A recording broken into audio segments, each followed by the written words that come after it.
Hola, ¿qué tal? Espero que todos tengan un excelente día. Hoy, en la materia de investigación aplicada al derecho, vamos a hablar de dos técnicas de la investigación de campo, la entrevista y el cuestionario. Abordaremos primero la entrevista.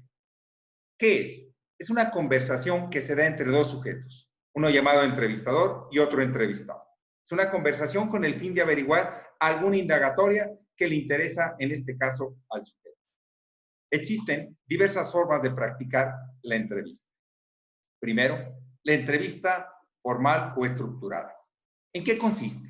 Es aquella que se realiza en base a una estructura de una cédula de preguntas que ya elaboró previamente el investigador. Tiene el gran beneficio que este es muy útil para un entrevistador novato y no vaya a olvidar algún cuestionamiento importante el día de la entrevista. Pero también se corre el riesgo de que si de la respuesta del informante surja algo interesante, no lo pueda cuestionar.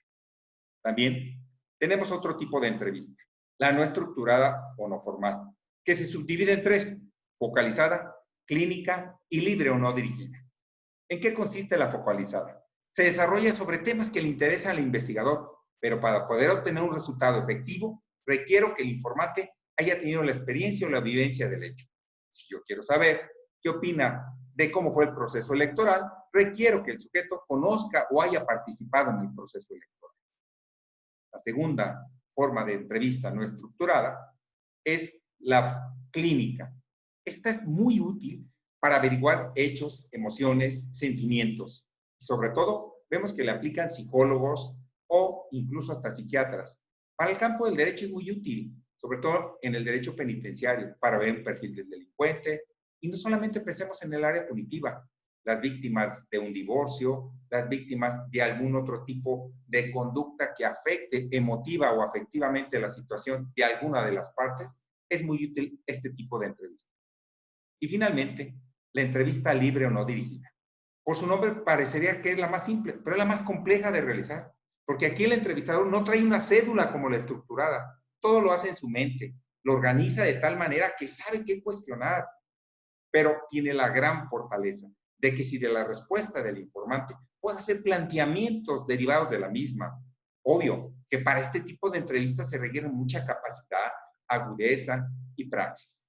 Normalmente este tipo de entrevista la vamos a encontrar en los profesionales de la comunicación. ¿Y qué decir del derecho? En los abogados litigantes, cuando repreguntan o reformulan cuestionamientos a los testigos o a las partes, es de gran utilidad este tipo de entrevista.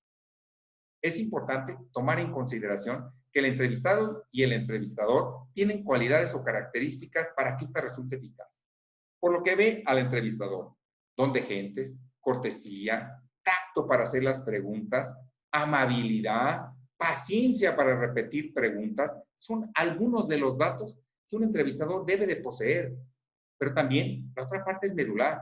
El entrevistado debe tener deseos de cooperar. Si no quiere participar, déjenlo ir. Sinceridad, es decir, que conteste con la verdad. Buena memoria, que pueda recordar cosas que le estás cuestionando, preguntando, para que tu entrevista sea eficaz. ¿Quién es más importante? Los dos. Los dos son fundamentales para que la entrevista resulte fundamental en la investigación. Pero tenemos otro tipo de técnica, el cuestionario, que a diferencia de que la entrevista es oral, en el cuestionario es por escrito. Porque es una técnica que consiste en proporcionarle al encuestado una serie de preguntas, mismas que devolverá una vez que él haya contestado. Este cuestionario se puede entregar de manera directa o de forma indirecta a través de algún medio digital, como el correo electrónico o algún otro medio en el cual hoy utilizamos la tecnología.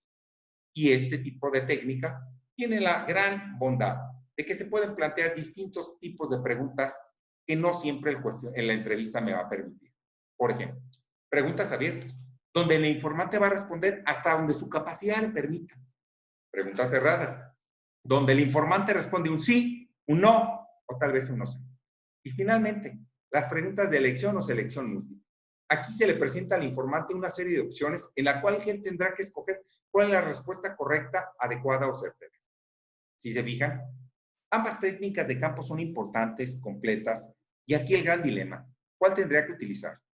Yo les digo que es afortunado el investigador al contar con las dos técnicas. Ustedes, una vez que las estudien y las analicen con profundidad, se darán cuenta que a veces es más útil la entrevista. ¿Por qué?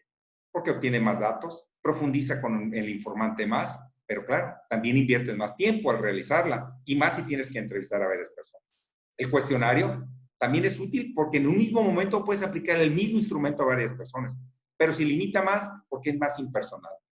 Esto es una pequeña pincelada de la importancia de las dos técnicas de campo. Ya tú tendrás la oportunidad de darte cuenta cuál te sirve mejor para tu investigación. Ya en otro momento nos veremos con algún otro tema que te va a servir en tu formación académica. Gracias y que tengas un excelente día. Hasta luego.